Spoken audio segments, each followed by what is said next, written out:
40 লাখ পার হয়ে গেছে। আমরা আশা করছি 10 তারিখ হতে হতে 50 লাখ হয়ে যাবে।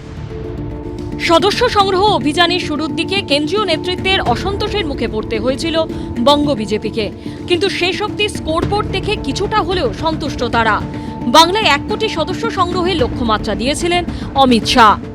बंगाल में 1 करोड़ भारतीय जनता पार्टी के सदस्य बना कि 26 में भारतीय जनता पार्टी की सरकार। অমিত শাহ 1 কোটি সদস্য সংগ্রহের লক্ষ্যমাত্রা বেঁধে দিলেও রাজ্য সভাপতি সুকান্ত মজুমদার জানিয়েছেন এখনো অবধি 40 লক্ষ হয়ে গেছে।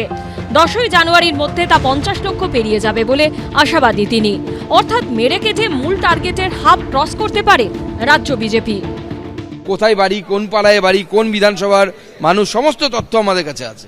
এইটা বিরাট বড় একটা প্রাপ্তি এবং এটা গোটা ভারতবর্ষের নিরিখে পশ্চিমবঙ্গ অগ্রণী সারিতে আছে। যে এই ডেটা দেখা গেছে পশ্চিমবঙ্গের যারা মেম্বারশিপ হয়েছে, এই ধরুন আজকে আমি যদি 40 লক্ষ অবধি ধরে নিই, তাহলে পরে এই ডেটার যে ফর্ম ফিল আপ হয়েছে প্রত্যেকটি কালাম দেখেন 90% কালাম ফুলফিল করা হয়েছে। অর্থাৎ তথ্য সমৃদ্ধ মেম্বারশিপ, যেটা সব থেকে গুরুত্বপূর্ণ। কোয়ালিটি মেম্বারশিপ, কোয়ান্টিটি এখানে ম্যাটার করে না।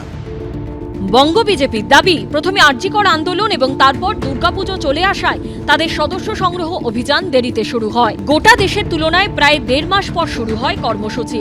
তাই লক্ষ্যমাত্রা পূরণের দিন বাড়িয়ে প্রথমে 31শে ডিসেম্বর, তারপর আরও বাড়িয়ে 10ই জানুয়ারি করা হয়।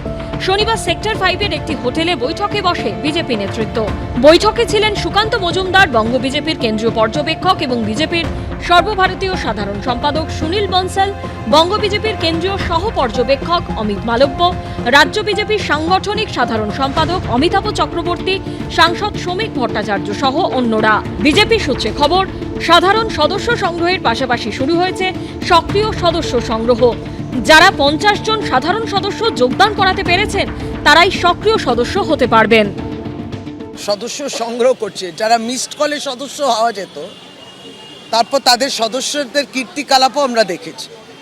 এখন ওরা একেবারেই সশরীরে নেমেছে তাদের লিডার বলেছেন বলে, কিন্তু জোর করে মানুষকে সদস্য করা যায় না। আপনি মানুষের জন্য করলেনটা কি? যখন যাচ্ছেন সদস্যতা সংগ্রহ করার জন্যে, তখন এই প্রশ্নের জবাব দিলে হয়তো তারা সদস্য হবেন কিনা তারা ভাববেন তখন। তবে শনিবারের বৈঠকে হাজির ছিলেন না দিলীপ ঘোষ ও শুভেন্দু অধিকারী।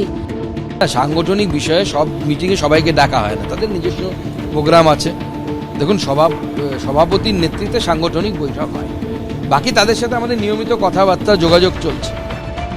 বিজেপি সূত্রে খবর, সক্রিয় সদস্য সংগ্রহ শেষ হয়ে গেলে শুরু হবে বিভিন্ন কমিটি গঠনের প্রক্রিয়া।